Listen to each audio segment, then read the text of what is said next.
This afternoon to talk about Blanford's leadership and collaboration here at our school this year. And I would like to compliment Ms. Blanford because she has gone beyond the call of duty as far as being an advocate for our students.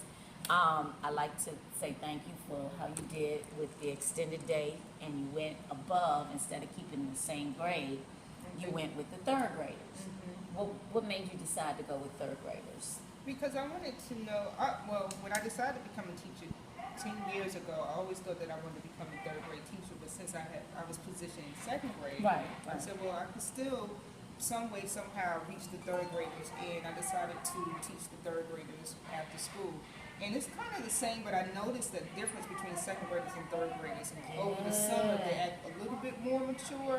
The second graders are more of my babies, and they should still be impressionable and influenced to do things. Third graders, they're more thinking that they're more independent. So that was a good observation that I noticed. And with observing that, I realize now that I prefer second grade over third grade. Right. Academically, did you see any deficiencies with our third graders that we might need to address as far as for second grade next year? Well, I noticed that our second graders were kind of on the same type of spectrum with the third graders. Like we had second graders now who read on the fourth or fifth grade level. The group that we have, we are lucky to have a smart group. So I wonder what that third grade would look like last year, and their initiative to learn and wanting to learn compared to what we have now. Right, because ours is a class that's going to make it to college. I want to also compliment when you went to our professional developments on those days that the students weren't in school.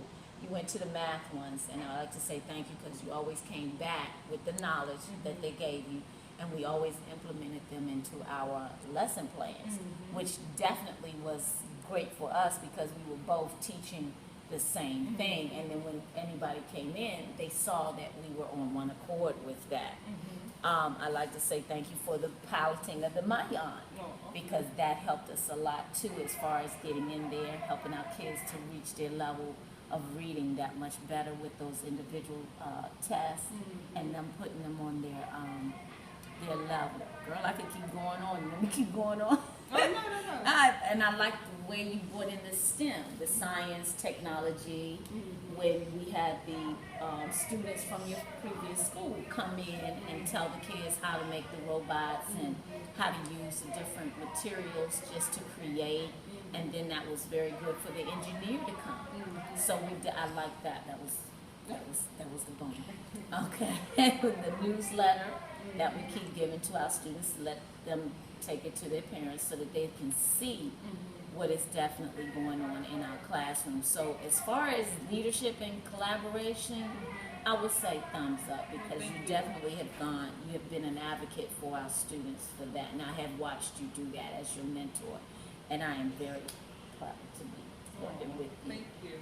Anything that you would like to, improve upon, or anything that you saw that needs to be tweaked? Well, since this is a flamboyant school, I'd like to find out ways that we can get our parents more involved in coming in when we schedule the back to school night or the day that the parent-teacher conference, whereas we have it throughout the day or have it throughout the week because they can't make it the day that we set up. We give them more advance notice, but it's just that the time and date that we give them, they can't make it, but they can make it any other day that arises. I also would like to throw out, as far as like with Flamboyant going for home visits, maybe we could rent or find a spot on Fort DuPont, and maybe we can do a cookout and let them meet with us first, and then they'll be able to deal with the cookout, and then that way we can have met most of our parents during that time instead of always going to their house. And then maybe I was thinking with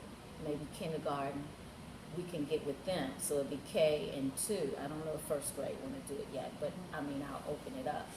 But that way we have that, place where it's open, the kids can come, they can play, they can eat, and then we are meeting with parents, and then we can check off what they need and what they would like to have. Okay, I like that idea. That's a really good idea. Okay, well, thank you. This is the last one. Great working with you. girl. I love you. Love you too. I enjoyed this. You taught me some things. Did you stop it?